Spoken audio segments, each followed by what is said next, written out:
Bienvenido a la capacitación de manejo de químicos. El objetivo de esta capacitación es suministrar la información sobre cómo se pueden manipular, usar, transportar y almacenar las sustancias químicas con mayor seguridad. ¿Qué vamos a ver? Vamos a ver definiciones, presentación de las sustancias en el ambiente, peligros de estas sustancias químicas, las vías de acceso al organismo, sistemas de identificación de sustancias químicas, hojas de seguridad y tarjetas de seguridad. ¿Qué es una sustancia química? Es todo elemento o compuesto químico que produce una reacción química, ya sea para aplicaciones industriales directas o para el consumo o para reaccionar con otras sustancias químicas.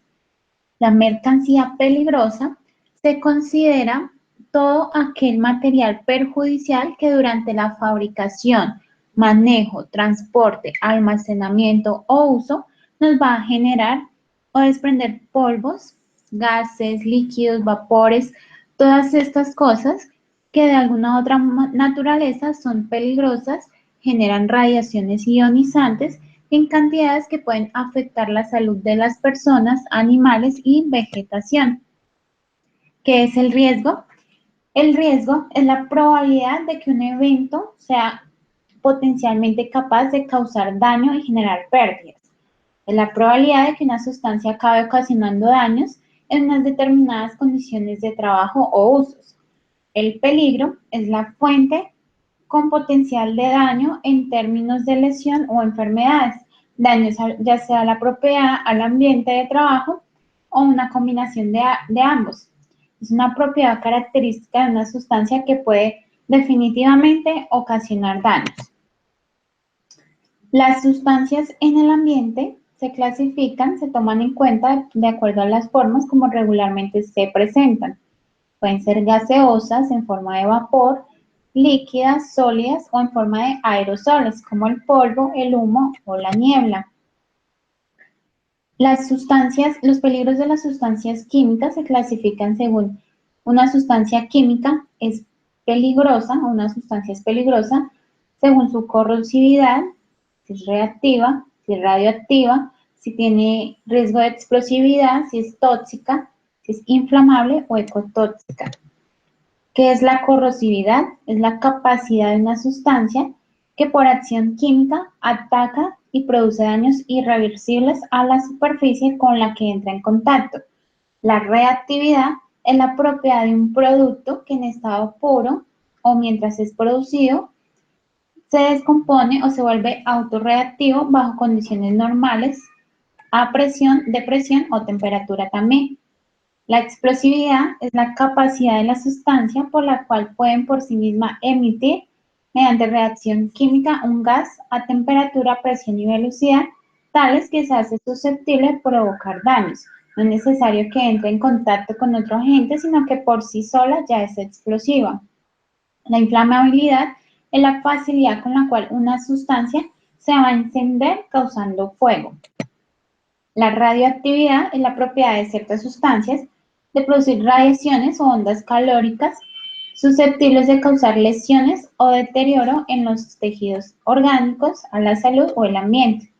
La bioinfecciosidad es la característica de las sustancias que contienen microorganismos o toxinas capaces de originar o favorecer el desarrollo de enfermedades. La toxicidad es la propiedad relativa de una sustancia química referida a un efecto nocivo sobre algún mecanismo biológico o la condición por la que ocurren estos efectos. Los tóxicos se nos pueden presentar en la salud, pueden ser teratógenos, que son materiales que pueden causar en las mujeres embarazadas que nazcan niños con deformidades. También están los tóxicos sensibilizantes, que son que al prepararlos por inhalación o penetración cutánea pueden ocasionar una reacción al sistema inmunitario. Están también los cancerígenos, que son las preparadas que por inhalación, ingestión o penetración puedan producir cáncer o aumentar su frecuencia. Tenemos también los tóxicos mutágenos, que se denominan así a las sustancias preparadas que por inhalación, ingestión o penetración pueden producir defectos genéticos hereditarios. Las personas expuestas a esto tienen hijos con rasgos diferentes a aquellos que tienen sus padres. Los ecotóxicos son las sustancias preparadas que en caso de contacto con el medio ambiente van a suponer un peligro inmediato o futuro para uno o más componentes del ecosistema. ¿Cuáles son las vías de penetración de las sustancias al organismo? Tenemos que la penetración se puede realizar de forma respiratoria, digestiva o cutánea. También tenemos otra que puede ser rectal, intravenosa, intramuscular o subcutánea. Tenemos el sistema de identificación de las Naciones Unidas, que este establece un sistema de riesgos para que en un eventual incendio o emergencia las personas afectadas puedan reconocer los riesgos de los materiales y su nivel de peligrosidad a través de un rombo. El orden que está acá, el orden de las divisiones no corresponde a su grado de peligro. Entonces, tenemos la clase 1, que son explosivos, que es una sustancia sólida que por reacción química pues, desprende gases a una temperatura, presión y velocidad que ocasiona de una vez daños al entorno. Está en la clase 2 los gases, que pueden ser inflamables, no inflamables o tóxicos. En la clase 3 están los líquidos inflamables, como la gasolina, el tiner o alcohol. En la clase 4 están los sólidos inflamables, que pueden ser sólidos inflamables de reacción espontánea, sustancias que pueden experimentar combustión espontánea y sustancias sólidas que en contacto con el agua desprenden gases inflamables. En el sistema de identificación de las Naciones Unidas también tenemos la clase 5, que son sustancias comburentes y peróxidos orgánicos. Tenemos entonces, pueden ser sustancias comburentes, sustancias que sin ser necesariamente combustibles por sí solas, sí pueden provocar o favorecer la combustión. Y tenemos los peróxidos orgánicos, que son sustancias orgánicas que pueden considerarse derivados del peróxido y son sustancias térmicamente inestables, arden rápidamente y reaccionan peligrosamente. La clase 6 están las sustancias tóxicas y sustancias infecciosas. Las sustancias tóxicas pueden causar la muerte o lesiones graves o efectos perjudiciales a la salud. Las sustancias infecciosas, con respecto de la clase, se cree fundamentalmente que contienen agentes patógenos que pueden causar enfermedades infecciosas, como por ejemplo el VIH. Dentro también del sistema de Naciones Unidas tenemos la clase 7, que es el material radioactivo, que es el que contiene átomos inestables que emiten radiación a medida que se van desintegrando. La clase 8 son las sustancias corrosivas, que por su acción química causan daños a la superficie con la que entran en contacto. Tenemos las sustancias y objetos, en la clase 9, sustancias y objetos peligrosos, que presentan un riesgo distinto de los correspondientes a las demás clases que ya hemos visto. También en la identificación de las Naciones Unidas está el número 1, que es un código específico para cada mercancía peligrosa. Se utiliza principalmente en su transporte y permite identificar el producto sin importar de qué país provenga. También está el rombo para las sustancias peligrosas en el medio ambiente, el rótulo para el transporte de sustancias a temperatura elevada. Es muy importante conocer todos los métodos de identificación internacionales, ya que la clasificación, tenemos una clasificación del libro naranja para el transporte de mercancías peligrosas, es reglamentada en Colombia, pero como también la mayoría de sustancias vienen de otros países, entonces es muy importante conocer la rotulación. Entonces, también tenemos el sistema normalizado para la identificación de los riesgos en casos de emergencias, que es el rombo del NFPA, que este rombo nos va a identificar, nos establece un sistema de identificación de riesgos para un eventual incendio o emergencia, y que las personas afectadas puedan reconocer los riesgos y el nivel de peligrosidad a través de este rombo. Entonces, tenemos la parte de arriba, que es una parte roja, que representa el riesgo de inflamabilidad, la parte amarilla, que es el riesgo de inestabilidad, la parte blanca, si se requiere, si se puede especificar el riesgo se puede poner el riesgo específico. La parte azul es el riesgo para la salud.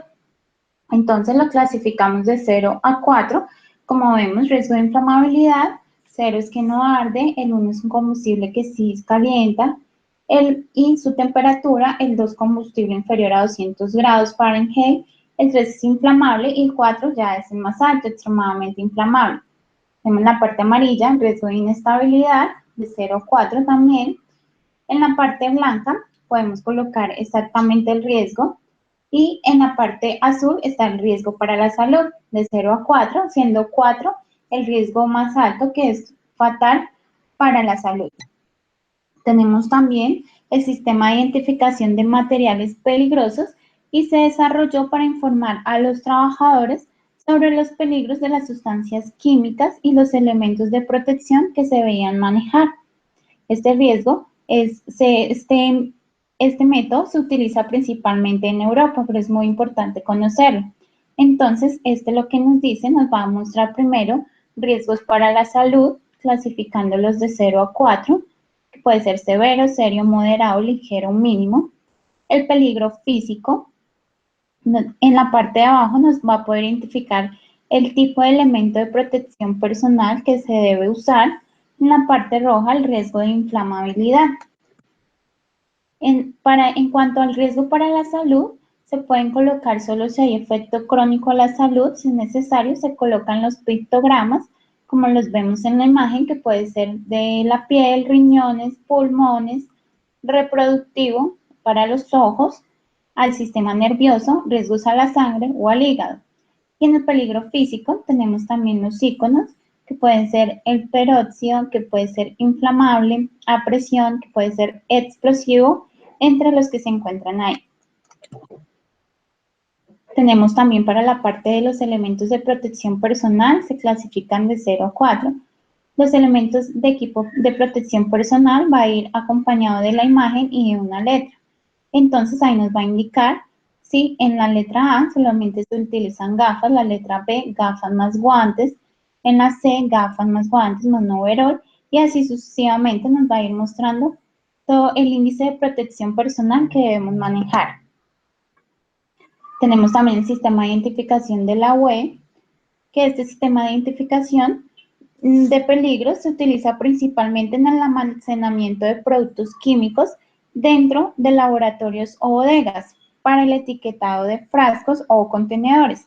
Según este sistema, las sustancias se clasifican en 8 grupos que son representados por pictogramas y van a tener un fondo naranja y una letra. Entonces tenemos que pueden ser explosivos, los tóxicos, que por inhalación, ingestión o absorción en pequeñas cantidades conducen daños a la salud con posibles consecuencias mortales. Tenemos también los peligros para el medio ambiente, que es que si la sustancia química es liberada al medio acuático o no acuático, puede producir un desequilibrio en el ecosistema inmediato o posterior, y este va a ser totalmente irreversible. Tenemos también el nocivo, que es nocivo igualmente por inhalación, ingestión o absorción, nos va a ocasionar daños agudos o crónicos. Tenemos el que es fácilmente inflamable, el corrosivo y el comburente. También vamos entonces ahora a ver las hojas de datos de seguridad y tarjetas de emergencia. En estas hojas de datos nos va a mostrar toda la información referente al producto químico para saber con qué estamos manejando. Entonces, ¿qué es la hoja de seguridad? Es un material que describe los riesgos de un producto y suministra información sobre cómo se puede manipular. ¿Cuál es la importancia de esta hoja de seguridad? Es conocer los riesgos potenciales, el comportamiento ante otras sustancias, cuál es su manejo seguro, facilitar el tratamiento médico de intoxicaciones, y sirve también como soporte para el desarrollo de programas de salud ocupacional y para actuar en forma adecuada en caso de cualquier emergencia. Esta hoja de seguridad, como vemos en la parte derecha, va por secciones. Entonces, por ejemplo, ahí nos está mostrando hoja de datos de seguridad para el cloro, el producto químico en la sección 1, identificación del producto, en la sección 2, información sobre composición del producto, sobre sus ingredientes. Debe incluir identificar componentes, porcentaje de los componentes, rango de porcentajes, límites de exposiciones. En la parte 3 se van a identificar los riesgos, que debe incluir la descripción, la apariencia y estado físico de riesgos a la salud, riesgos al ambiente. Por ejemplo, si requiere algún tratamiento médico especializado si es altamente tóxico. La parte 4 va a incluir los primeros auxilios, que es instrucciones sobre cómo tratar en caso de ingestión, inhalación o contacto ocular o dérmico. La sección 5 son acciones para la extinción de incendios. Entonces va a incluir el punto de inflamación, va a incluir los productos de la combustión y los procedimientos de extinción. En la sección 6 son acciones para la atención de fugas y o derrames. Debe incluir distancia de aproximación, mecanismos para la contención y derrames. La sección 7 es manipulación y almacenamiento, que debe incluir precauciones de seguridad para su manipulación y uso. La sección 8 son los elementos de protección personal y control de la exposición. Nos va a incluir la descripción de los elementos de protección personal como ropa que debemos utilizar. En la sección 9 son las propiedades físicas y químicas de la sustancia. Va a incluir la apariencia, el olor, el estado físico, el punto de ebullición, entre otras cosas. En la sección 10, en la estabilidad y reactibilidad. Sección 11, información toxicológica. La sección 12 es información ecológica, que nos va a incluir los efectos sobre la fauna, sobre la flora, sobre cuerpos de aire, tierra, biodegradación, todo lo que debemos tener en cuenta. La sección 13, consideraciones de disposición, de incluir mecanismos, condiciones o regulaciones sobre disposición segura. En la información sobre transporte, nos va a incluir las condiciones seguras para su transporte. En la sección 15, información de regulación, debe incluir la clasificación internacional del producto y las restricciones en la producción o uso. Y la sección 16 nos va a traer otra información que va a incluir la fecha de revisión, fecha de impresión, la información relacionada con el producto y es responsabilidad del usuario la interpretación y aplicación de esta información. Acá les muestro pues nuevamente cómo viene, son varias hojas. Acá están la sección 1, 2 y 3. Debe incluir todas las secciones mencionadas anteriormente. Tenemos también las tarjetas de emergencia, que estas tarjetas de emergencia, sus usos principales, es porque es una herramienta de entrenamiento y referencia para los transportadores de estas sustancias. Es un recurso para procedimientos de emergencia. ¿Qué deben responder estas tarjetas? Deben responder qué material es y qué necesito saber en caso de emergencia. ¿Cómo puedo evitar que se presente una situación peligrosa? ¿Y qué debo hacer si se presenta una situación peligrosa? Igualmente está clasificado por secciones. En la 1, identificación del producto. En la 2, identificación de riesgos. En la sección 3, controles de exposición. En la sección 4, estabilidad y reactividad. En la 5, medidas de primeros auxilios que se debe tener en cuenta si se expone por accidente a esta sustancia y qué tratamiento inmediato. En la sección 6, medidas para extinción de incendios, incluyendo los medios de extinción apropiados. Describe las propiedades de inflamación y explosión. En la sección 7, medidas en caso de vertido accidental, que nos va a decir qué se debe seguir para minimizar los efectos adversos ante un derrame o liberación accidental. Este es un ejemplo de una de las tarjetas de emergencia. Es un poco más resumida que la hoja de seguridad, pero ahí nos va a mostrar la parte de primeros auxilios, medidas para vertido accidental, los métodos de extinción y la disposición de los residuos. Es muy importante saberlas interpretar. Muchísimas gracias por tu atención. Espero haya sido de gran ayuda y que ya puedan identificar los productos químicos, sus riesgos y cómo hacer en caso de derrames, debido a que después de esto ya vamos a poder identificar el rombo de seguridad y saber cómo actuar.